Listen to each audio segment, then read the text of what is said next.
All right.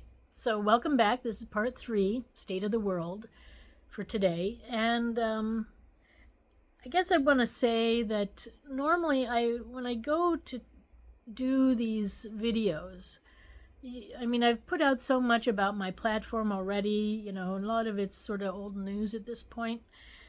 Or you can go find whatever you're looking for just by Googling what you want and then my name, and you can probably get a video on it. I think the main thing is in the state of the world. Okay, we got Israel, who is claiming that they want to take over Gaza completely, and then they're also saying that the Palestinians have food, and that things are lies. And I mean, I think part of the problem is the UN has been taken over by Christian nationals who are the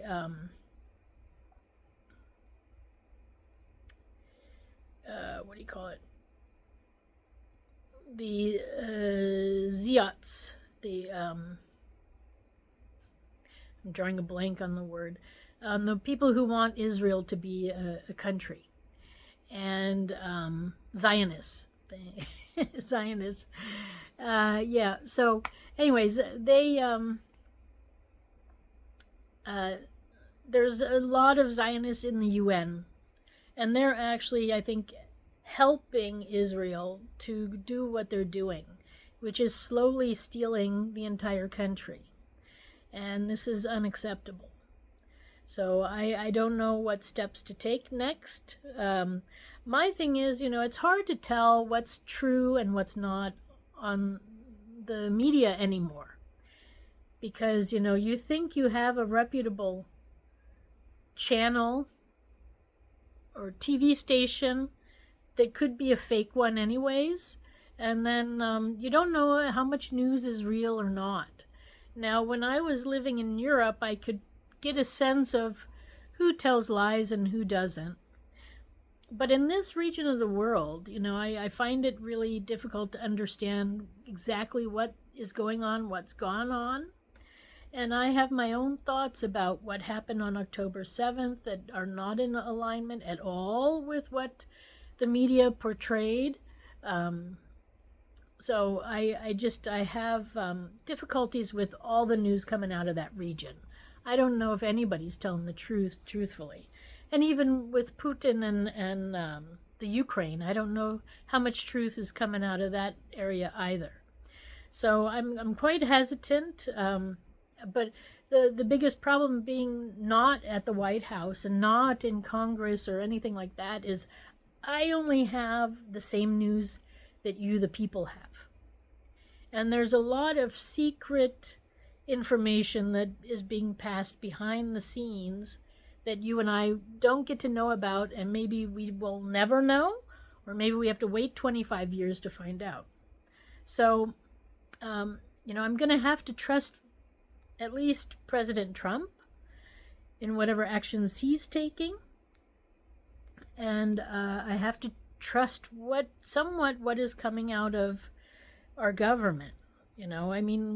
Out of governments out there, I think we're pretty okay. I mean, we're not, in my opinion, we're not great as far as how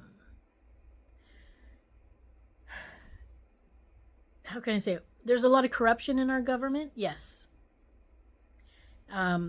So on that point, we are absolutely lousy. But in comparison to other countries, we're not the worst. So I guess that's the best way of putting it. But that, being like fifth to the last is not what everybody shoots for, right? So let's try for a bit. Let's raise the bar and try to be a bit more honest and truthful. You don't have to tell us the military steps you're going to be taking. That's fine, but we do need some truthful information. The lies have to stop. And that goes for the media too, and Hollywood and all of it. I've watched over my lifetime. I'm 59, so a lot has happened in my life. And it's amazing how, you have this one story and then it gets changed, and then it's like over here, and then it's over here, and eventually that changes, and then, some other, like, then this comes up. Now it's a story about this. And it's not really, time changes stories.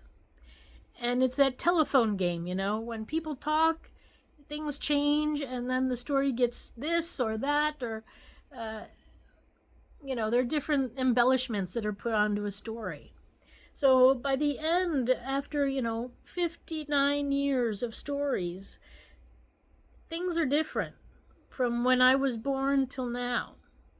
And history has been changed I don't know how many times. So I think we need to, I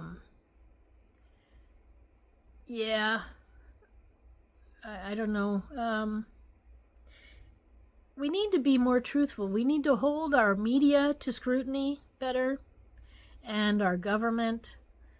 But I think the best thing really is, we need to get the sales part out of at least one channel on TV, on radio, and internet channel. And that should be the government channel, where only truth is coming out of there. There should not be lies coming out. That's the whole point of having our government the way it's set up, is so that in case we ever have somebody super corrupt, that the lies from that person will only last during their administration.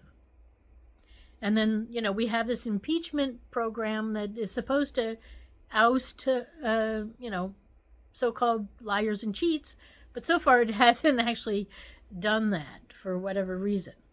So I don't, there's something about the impeachment process that is lacking, real punch. But beyond that, the real thing is that people need a place to go where they know they're getting accurate information. And that's why, when I listen to things from the Middle East and when I listen to things from Russia, I don't know if it's true. I've just heard so many stories for so long from both of those places that I just don't know if it's true.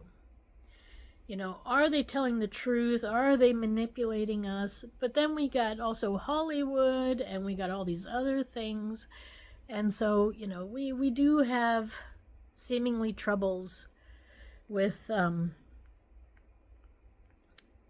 embellishment, truth-telling, whole storytelling. I mean, it's hard to tell a whole story of a life or something in a short period of like 2 hours. It is hard. So, how much can you really say? Life, we all live long lives, and each year that we live, it's 365 days.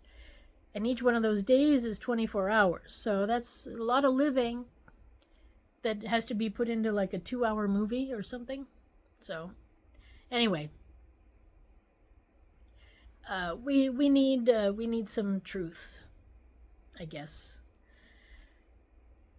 So as far as peace goes, I guess it's on hold because there's still combat going on, and misinformation, and lack of food, and all sorts of things.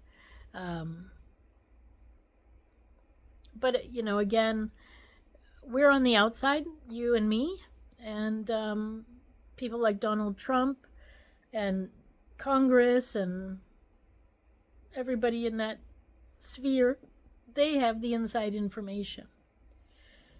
They know what's going on. So state of the world right now, there's a lot of areas that are pretty quiet, but on the other hand, they're quiet as far as battling other countries next to them. But what is silent is the abuse of women and children in a lot of these countries. So this has to stop. And that's one of the things I'll be talking about on Tuesday is equal rights. You know, if you read the Constitution, it doesn't have a lot of things that are gender-based. And some of the things that are gender-based were put in later by not the founding fathers. And so one has to wonder, have we gone backwards in time or forwards? So, but what I can truly say is that citizens produce citizens. And if I am a U.S. citizen, which I am, I have a passport, then I'm a U.S. citizen, regardless of whether I'm male or female. And that means that my vote needs to be counted. And that is not what happened last November. West Virginia threw out my vote. And it's because they say I didn't want to vote because I wasn't registered to vote. But yet they offer this other option: if you're not registered, you can vote. So I voted. I spent almost an hour there. And they decided I didn't want to vote. So I spent a whole hour of my life there, not wanting to vote, but yet filling out all their documents and doing all their paperwork. So all I can say is that there were some men who were very adamant about the fact that, you know, if I had wanted to vote, I should have registered and everything. And I know about how manipulation can happen with the computers and the registering to vote, and I know fake names are on the registering to vote list. So I have many reasons why I was not registered to vote. It's nothing should come between me and my rights as a citizen. So the only other reason why they didn't count it, because I am a citizen and I followed all their rules and did it all right, must be, truthfully, because I'm a female. And I've asked a lot of people, or talked to a lot of people after the election, and they told me that their votes were also not counted. And most of them that I've talked to have been women. So there does seem to be a trend that women votes are not being counted in our country. And it's not only in the U.S. That's how I got onto this. It's around the world. So women's voices need to be heard. And just because you men might be stronger or taller than us does not give you the right to abuse us. And that is the silent war that is going on currently around the world. Okay, so like I said, I'll be addressing that too on Tuesday. Okay, so I'm going to end here. Thank you for stopping by, and I wish you a nice day wherever you are. If you want to find out more about me and my lawsuit that's pending with the Supreme Court, that is at my website, susan4usa.com. That's Susan, the number 4usa.com.